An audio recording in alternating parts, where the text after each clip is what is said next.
One of the biggest concerns for sellers when it comes to contingencies is whether the deal will close or fall apart because of them. Buyers, on the other hand, worry about whether a contingency will protect their earnest money deposit. Today, we're going to cover both of those concerns and break down how a contingency is removed. Let's get right to it. There are several in a real estate contract, and until recently, 4 were the most common for buyers. But with natural disasters and potential home issues, the insurance contingency has become a big deal. So now we typically see 5. These contingencies can make or break a transaction, so let's go through them one by one. First up, the inspection contingency. This one usually lasts 7 to 14 days and gives the buyer time to evaluate the property.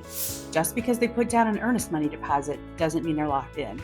If they find something that impacts the health, safety, habitability, use, or value of the property, our negotiations open back up. Sellers often hope to sell as is, but the reality is buyers usually don't know the home's true condition until after the inspection. When that report comes in, buyers have 3 options: move forward as is, negotiate repairs or a credit, or cancel the contract if issues are too big to ignore. Sellers aren't required to make repairs, but being reasonable about negotiations can help keep the deal on track. Next, the appraisal contingency. This one usually has a 21-day window.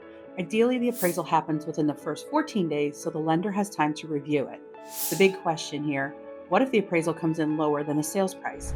The seller can ask the buyer to make up the difference, but if the buyer can't or won't, the seller has to decide whether to lower the price or cancel the deal. This is why cash buyers are so attractive. No appraisal contingency means fewer hurdles. Buyers with a large down payment can also be appealing because they have more flexibility if the appraisal comes in low. On occasion, the lender could do an appraisal waiver, but that's on a case-by-case basis. Now let's talk about the insurance contingency. In the past, this was barely a concern because home insurance was easy to get, but with recent natural disasters, that's changed. If you're considering a home in a high-risk fire zone or flood zone, talk to at least 2 or 3 insurance agents early on.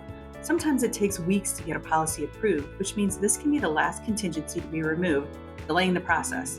If the home you're interested in has knob and tube wiring, this could be an issue as well.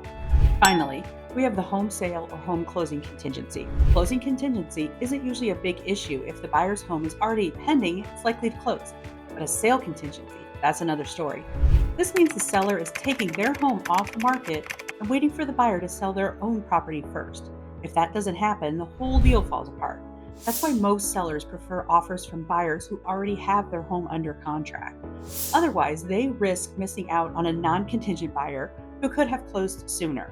Now, let's clear up one of the biggest misunderstandings about contingencies: how they're actually removed. This is where you need to make sure you're working with an agent that has experience in these contingencies. It should be spelled out in your contract. Follow it to the letter. For sellers, every time a buyer removes a contingency, it's one less reason for them to back out and one step closer to closing the deal. Work with your agent to have those contingencies removed as quickly as you can. If you found this video helpful, give it a thumbs up. I would love for you to subscribe to my channel. I appreciate you watching, and I'll see you in the next one.